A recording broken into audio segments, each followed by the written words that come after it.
మీనము వారికి గనక చూసుకున్నట్లయితే ప్రస్తుతం మీకు ఏలినాటి శని ఉంది రాశిలో. శుక్రుడు ఆగస్టు 2వ తేదీ నుంచి కన్యా రాశిలో సప్తమ స్థానంలో నీచబడుతున్నాడు. అయితే ఎప్పుడైతే సప్తమ స్థానంలో శుక్రుడు నీచబడుతున్నాడో ఆ సమయంలో శని కూడా వక్రించి ఉంటాడు.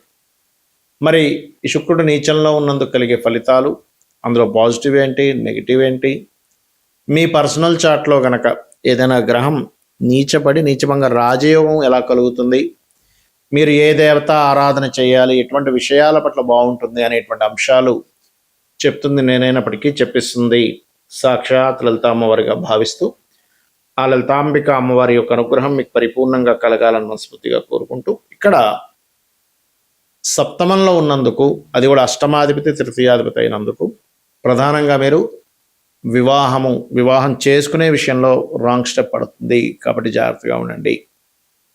అదేవిధంగా పార్ట్నర్స్ని ఎంపిక చేసుకునే విషయంలో, వివాహం ఒకటే కాకుండా మనం ఏదైనా వ్యాపారం అనుకున్నప్పుడు వ్యాపార భాగస్వామిగా కొంతమంది తీసుకుంటూ ఉంటాం.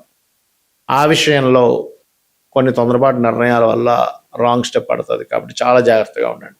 ఆ విషయంలో అసలు డెసిషన్స్ తీసుకోకండి.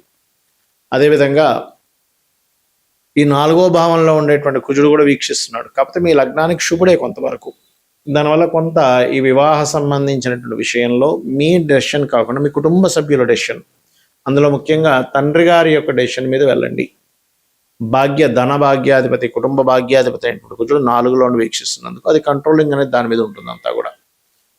అలాగే మరొక విషయం ఏంటంటే ఇక్కడ గమనించినట్లయితే ఇక్కడ మరి గురువు యొక్క వీక్షణ లాభం మీద ఉంది కదా, మీనలగ్నం అయింది, రాశిలో శని యొక్క సంచారం జరుగుతుంది. కాబట్టి మీకు కలిగే ఫలితాలు ఏమిటి అంటే, పాజిటివ్ ఫలితాలు ఏమిటి అంటే, కొంతమంది స్కూల్స్, కాలేజెస్, కన్సల్టెన్సీ సెంటర్స్ నడుపుతూ ఉంటారు. అంటే ఏదైనా గైడ్ చేసేటువంటివి, అటువంటి వాటికి ఈ గురువు యొక్క వీక్షణ 11వ భావంలో ఉన్నందుకు 100% బాగుంటుంది. అందులో ఎటువంటి సందేహం లేదు. కాకపోతే మీకు ఏలినాటి శని నడుస్తుంది కాబట్టి కొంచెం పనులు స్లో అవుతూ ఉంటాయి. కాబట్టి మీరు కాస్త బెల్లము గోవు తినిపించడము, కాస్త నువ్వుల నూనెని శనివారం పూట తైలంలో రాసుకొని తైలం ఒంటికి పట్టించుకొని స్నానం చేయడము, నలుగు పెట్టుకొని, మరియు అదేవిధంగా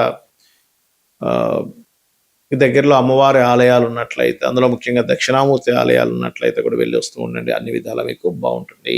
మనకి జన్మజాతకంలో ఒక గ్రహం నీచబడింది అనగానే వెంటనే భయపడ్డం కాదు. ఆ గ్రహం నీచబడి నీచభంగ రాజయోగాన్ని కూడా ఇస్తుంది, గుర్తుపెట్టుకోండి. అంటే ఇది ఎలా చూడాలి జన్మజాతకంలో? ఉదాహరణకి ఒక్కొక్క గ్రహానికి ఒక్కొక్క స్థానం నీచ స్థానంగా చెప్పారు. అదే గ్రహానికి ఆపోజిట్ సైన్లో ఉచ్చ స్థానంగా చెప్పారు. అంటే ఎలా అంటే, ఇప్పుడు రవి ఉన్నాడు అనుకోండి, రవి తులలో నీచ, కానీ ఎగ్జాక్ట్లీ 7th హౌస్ మేషంలో ఉచ్చ స్థానం. అందులో మళ్ళీ పరమోచ్చ స్థానము అనేటువంటి కొన్ని డిగ్రీలు కూడా చెప్పారు. అయితే ఇక్కడ చంద్రుడు వృషభంలో ఉచ్చ అయితే వృశ్చికంలో నీచ, శుక్రుడు మీనంలో ఉచ్చ స్థానం అయితే కన్యా రాశిలో నీచ, బుధుడికి కన్యా రాశిలో ఉచ్చ అయితే నీచ స్థానం అనేటువంటి మీనం అవుతుంది. మరియు శనికి చూడండి, అన్ని రవిశనులకి రెండింటికి ఆపోజిట్ అవుతుంది. చూడండి, మేషంలో నీచ అయితే అక్కడ రవికి ఉచ్చ అయింది కదా, మేషంలో నీచ అయితే శనికి తులారాశిలో ఉచ్చ స్థానం అవుతుంది. అదే రకంగా గురువుకి కర్కాటకంలో ఉచ్చ స్థానం అయితే మకరంలో నీచ. అంటే ఏమీ లేదు, ఇక్కడ ఆ నీచ స్థానాలకి కారకత్వాలకి మీరు కనుక కరెక్ట్గా అర్థం చేసుకుంటే, గురువు అంటే టీచర్, విద్యాస్థానంలో ఉచ్చ పొందుతాడు. అంటే టీచర్ ఎప్పుడు కూడా స్టూడెంట్స్కి నేర్పే విషయంలోనే, విద్యా సంబంధించిన విషయంలో ఎంత విద్య నేర్చుకుంటుంటే అంత గొప్ప గురువు అవుతాడని అర్థం. మరి ఇక్కడ ఈ అదే గురువు కనుక మకర స్థానంలోకి వెళ్ళినప్పుడు అదొక వృత్తిగా తీసుకొని అనుకుని ఉంటే మాత్రం అక్కడ, అంటే ఆయన ఏదో ఒక ప్రొఫెషన్గా తీసుకుంటున్నాను, నాకు గురుత్వ సంబంధించిన లక్షణాలు కాదు, అవన్నీ కాదు అని అనుకుని ఉంటే అతని యొక్క ఇది తగ్గుతూ ఉంటుంది. ఆ రకంగా ఒక్కొక్క గ్రహానికి, అంటే రాహుకేతులకి వృషభము అండ్ వృశ్చికం అవుతాయి ఉచ్చ స్థానాలు, అదే రివర్స్ అయితే నీచ స్థానాలు అవుతాయి. కుజుడికి మళ్ళీ అగైన్ కుజుడికి కర్కాటకం నీచ, మకరం ఉచ్చ. అయితే ఇక్కడ ఎప్పుడు కూడా మీ జన్మజాతకంలో మీకు 12 లగ్నాల్లో, అంటే మేషం నుంచి మీనం వరకు ఉండే లగ్నాల్లో ఏ లగ్నం అయిందో ముందు చూసుకొని, ఒక గ్రహం నీచబడింది, ఫైన్, నీచబడింది, ఆ యొక్క మహాదశలు అంతర్దశలు వచ్చినప్పుడు కొంత ఇబ్బందికరంగా, కొంత స్ట్రెస్ఫుల్గా ఉంటుంది, రైట్. కానీ అదే గ్రహం కనుక నీచభంగ రాజయోగం ఏర్పడింది అనుకోండి, ఎలా ఏర్పడుతుంది నీచభంగ రాజయోగం?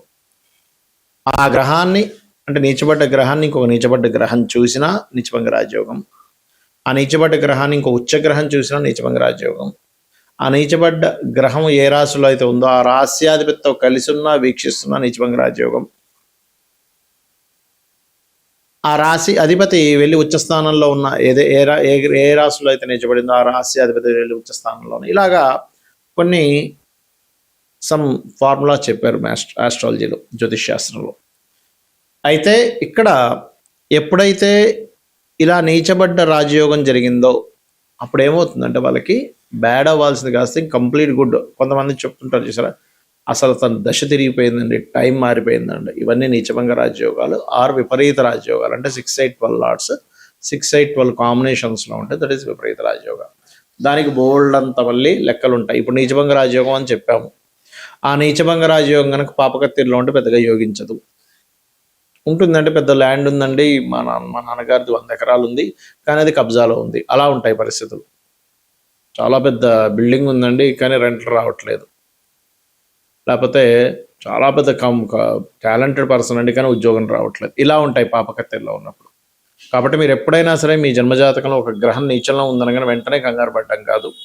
అది నిజంగానే నీచంలో ఉందా, నీచభంగ రాజయోగం ఏర్పడిందా, పాయింట్ నెంబర్ 1. రెండో పాయింట్, ఆ నీచపడ్డ గ్రహం నీచభంగ రాజయోగం ఏర్పడలేదు, అసలు ఆ మహాదశ వచ్చిందా రాలేదా, లేదా చిన్నప్పుడు అయిపోయిందా, లేకపోతే ఎప్పుడో 90 ఏళ్ళకు 100 ఏళ్ళకు ఉందా, అది చెక్ చేసుకోవాలి. మూడో ముఖ్యమైన పాయింట్ ఏంటంటే అది ఏ కండిషన్లో ఉంది. నీచభంగ రాజయోగం ఉన్నా నీచంలో ఉన్నా, ఒక్కోసారి నీచంలో ఉన్న శుభకర్తెల్లో ఉంటే నీచ ఫలితాలు తగ్గిపోతాయి. ఒకవేళ ఉచ్చ స్థానంలో ఉన్న పాపకత్తెరలో ఉంటే ఉచ్చ ఫలితాలు తగ్గిపోతాయి, గుర్తుపెట్టుకోండి. అంటే అటు ఇటు ఉండేటువంటి గ్రహాలు, అంటే ఉదాహరణకి శని నీచంలో ఉన్నాడు మేషంలో, కానీ వృషభంలో ఒక మంచి గ్రహము, మీనంలో ఒక మంచి గ్రహం ఉందనుకోండి. వృషభంలో శుక్రుడు, మీనంలో గురువు ఉన్నాడు అనుకోండి. అప్పుడు ఏమైపోయింది, 2 శుభగ్రహాల మధ్యన పడ్డప్పుడు అది ఆటోమేటిక్గా మంచి ఫలితాలు ఇస్తుంది. ఈ రకంగా చూసుకోవాలి. అయితే ఎప్పుడైనా శుక్రుడు కేతుతో ఉన్న శుక్రుడు నీచబడ్డా, మనం గతంలో కూడా ఒకసారి చెప్పుకున్నాము, ఈ నెలల్లో ఈ ఫలితాలు వస్తాయని. స్త్రీల మీద అఘాయిత్యాలు ఎక్కువగా జరుగుతూ ఉంటాయి. కాబట్టి స్త్రీమూర్తిని, ఆడపిల్లని, అందులో ముఖ్యంగా ఇవాళ రేపు మనం చూస్తున్నాం చాలా చిన్న ఏజ్ పిల్లల వాళ్ళ మీద ఎఫెక్ట్ పడుతుంది. కాబట్టి ఈ ఒక జూలై, ఆగస్టు ఈ 2 నెలలు కూడా పర్టికులర్గా ఆడపిల్లని ఎక్కడికైనా పంపించేటప్పుడు ఖచ్చితంగా పెద్దవాళ్ళు తోడుగా ఉండండి. అది చిన్నపిల్లైనా పెద్ద అమ్మాయి అయినా సరే గుర్తుపెట్టుకోండి. ఎందుకంటే ఒక్కొక్క గ్రహానికి ఒక్కొక్క కారకత్వం ఇవ్వడం జరిగింది. శుక్రుడు ప్రధానంగా స్త్రీమూర్తికి కారకుడు, అమ్మవారికి స్వరూపంగా చెప్తూ ఉంటాము. లగ్జరీస్కి కారకుడు, అదేవిధంగా ఈ గృహానికి కారకుడు. కాబట్టి ఈ విషయంలో జాగ్రత్తగా ఉండండి. మరి ఏం చేయాలి, దీనికి పరిహారం ఏం చేయాలి? గోసేవ చేసుకోగలము అనుకుంటే తీపి చపాతీలు గోవుకు పెట్టడం మంచిది. దానం ఇవ్వగలము అని అనుకుంటే కందులు ఒకటి అండ్ మన ఈ యొక్క బొబ్బర్లు. అయితే శుక్రుడు ఎప్పుడైతే నీచ స్థానంలోకి వెళ్ళి కుజుడు యొక్క సంబంధం కలిగిందో రెసిషన్స్ అనేటువంటి వస్తాయి కొన్ని దేశాల్లో. శుక్రుడు ధనానికి కారకుడు అయినటువంటి శుక్రుడు నీచ స్థానంలో ఉంటూ కుజుడు ఎప్పుడైతే వీక్షిస్తున్నాడో, బయట చాలా కంట్రీస్లో, మంచి పెద్ద పెద్ద కంట్రీస్ అనుకునేటువంటి కంట్రీస్లో రష్యన్ అనేటువంటిది రానుంది, గుర్తుపెట్టుకోండి. ఇది చాలా చాలా జాగ్రత్తగా ఉండాలి. అలాగే కాస్త వాహనం మీద వెళ్ళేటప్పుడు వాహనానికి కారకుడు శుక్రుడు కాబట్టి వాహన సంబంధమైన కారకుడికి కుజుడు దృష్టి ఉంది. కాబట్టి గోచారంలో కాస్త వాహన ప్రమాదాలు ఎక్కువగా ఉంటుంటాయి. కావున మీరు వాహనం మీద వెళ్ళేటప్పుడు మీ పర్సనల్ చార్ట్లో కనుక 4-8 కాంబినేషన్ వచ్చింది, ఆ 4-8 కాంబినేషన్ పాడైంది. 4-8 కాంబినేషన్ ఉంటే వేరు, మళ్ళీ బాగుంటే తాతగారు ఆస్తి వస్తుంది ఈ జాతకుడికి, కానీ బాగోపోతే యాక్సిడెంట్ యోగాన్ని ఇస్తుంది. అంటే కండిషన్ ఎలా ఉందనేటువంటి చూడాలి. కాబట్టి ఇవి చేస్తూ మీరు లలితా సహస్రనామాలు రోజు చదవడంగానే వినడంగానే చేయండి. ఖచ్చితంగా ఎటువంటి ఇబ్బంది కలగకుండా మీకు బాగుండడం జరుగుతుంది. శ్రీమాత్రే నమః.